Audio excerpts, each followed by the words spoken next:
वैसे महाराज जी, अगर एक सफल व्यक्ति बनना है तो कैसे बन सकते हैं, उसका आरंभ कहाँ से कर सकते हैं? किसी को भी सफल यदि बनना है तो एक बात अपने जीवन में निर्धारित कर ले। सफलता बिना हार्ड वर्क के, बिना कठिन परिश्रम के, बिना चुनौतियों का सामना किए कोई व्यक्ति सफल नहीं हो सकता। चुनौतियां आएंगी तब तुम्हारे अंदर का व्यक्तित्व निखरेगा, तभी तुम्हारे अंदर का जो लीडर है वो जागृत होगा। आजकल क्या हम देख रहे हैं, माँ बाप इतने ओवर अपने बच्चों के लिए रक्षात्मक कदम उठाने लगे हैं कि बच्चे अपने आप निर्णय नहीं लेते। अरे तुम क्या करोगे, बिगाड़ दोगे, मैं कुछ करता हूं। लीडरशिप कैसे डेवलप होगी जब आप किसी हनुमान पर सब उसको मुक्त होकर निर्णय लेने की क्षमता नहीं देंगे?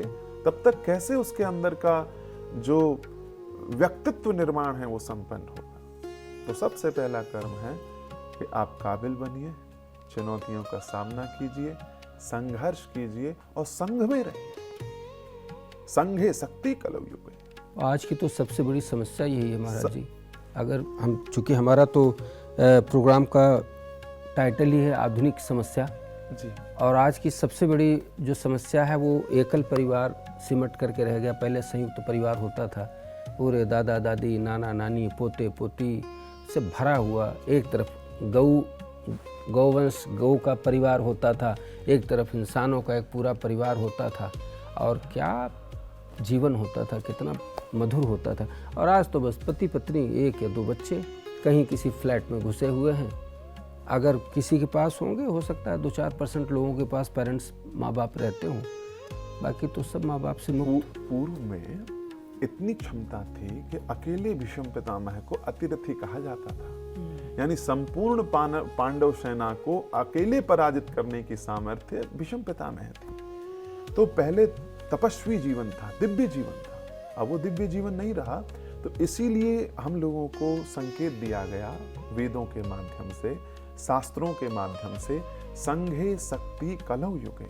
इस कलयुग में संघ की शक्ति है। संगठित होकर के रहो, अपनी जाति के साथ, अपने समाज के साथ, अपने नगर वासियों के साथ, ग्राम वासियों के साथ। लेकिन कलयुग का प्रभाव कहें या नीति नियंताओं की ऐसी नीति कि जो एक ही बात दिखाती है, तू और तेरा।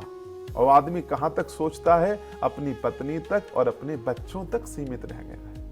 वो माँ, वो पिता, वो भाई, वो न जाने कहां दूर हो गए।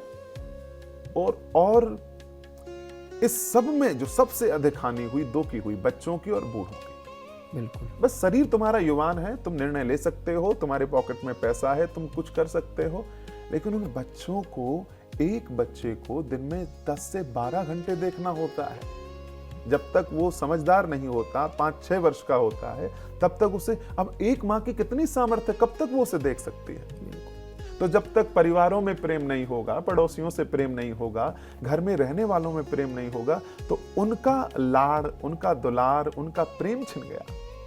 और आजकल तो महाराज जी वैसे भी लड़कियां भी सब जॉब करने की ओर अग्रसर हैं, कर रही हैं। आप जो करना है, हम नारी शक्ति का सम्मान करते हैं। हिंदुओं से अधिक सम्मान कहाँ होगा, जहां पार्वती पहले ही क्षण विवाह के लिए जा रही है और भगवान शंकर से कहते हो, शंकर सुनो, ये जो विवाह संस्कार हुआ है, मैं इससे संतुष्ट नहीं हूं। मंडपम मधुपर्कम च लाजा होम परिक्रमा, ये जो भी कुछ हुआ मेरे पिता की प्रसन्नता के लिए, देवताओं की प्रसन्नता के लिए हुआ, लेकिन कुछ ऐसा नहीं हुआ जिसमें मैं प्रसन्न हूं। इतनी मुखरता उस वैदिक काल में, स्त्री इतनी मुखर, इतनी विद्वान, इतनी विदुषी। तो ये वैदुष्य इतना अपने काल में था, इतनी स्वतंत्रता थी। हम, आपको जैसे रहना है, सशक्त आप रहिए, आत्मनिर्भर आप बनिए, लेकिन इस आत्मनिर्भरता के दरमियान अपने सास ससुर के बीच में प्रेम बना करके रखिए। और बच्चों को क्रैच स्कूल में न डालिए। वो क्रैच में जाएंगे ही नहीं, घर पे सास और ससुर रहेंगे तो। बिल्कुल। कितनी वीडियोस नहीं आ रही, बच्चों को पीट रहे हैं, बच्चों के साथ न जाने कैसा कैसा अमानवीय व्यवहार हो रहा है। ऐसा देश, ऐसी विकसित भारत थू है ऐसे विकसित भारत पर, ऐसा स्वप्न नहीं देखा था हमारे अंदर। हम आगे तो बढ़े लेकिन परिवार के साथ। अभी कल अखबारों को देख रहे थे, माँ बाप कमाने के लिए कनाडा चले गए, बच्चे को 4 वर्ष का बच्चा माँ को देखता है मम्मी और स्क्रीन को छूना चाहता, रो पड़ता है। ऐसी कहानियां पढ़ के हृदय द्रवित हो जाता है। और वो माँ छोड़ करके चली गई, धन क्या करना है ऐसे धन का? क्यों महिषासुर जैसी हमारी इच्छाएं बढ़ती चली जा रही हैं, बढ़ती चली जा रही हैं? इनका विनाश क्यों नहीं हो रहा? जहां घर नहीं है, परिवार नहीं है, बच्चे नहीं है, माँ बाप नहीं है, ऐसे धन समृद्धि का क्या करना? तो इन सब लोगों को ध्यान रखें, संघ में रहिए। और राम रसायन सेवा संस्थान भी इसीलिए है। आपकी कोई समस्या है, आप घर के बड़े बूढ़े हो, आप आ जाओ वृंदावन धाम, 10-15 दिन वहां रहो, जितना तुम्हारा रहना है वहां रहो। बच्चे भी समझें कि उनका एक और घर है, सेकंड होम आप लोगों का बने वो, और वहां आकर रहेंगे तो घर से थोड़ी दूरी होगी। और फिर हम स्वयं भी समझाना चाहते हैं, समझाने से बहुत बात बन जाती है।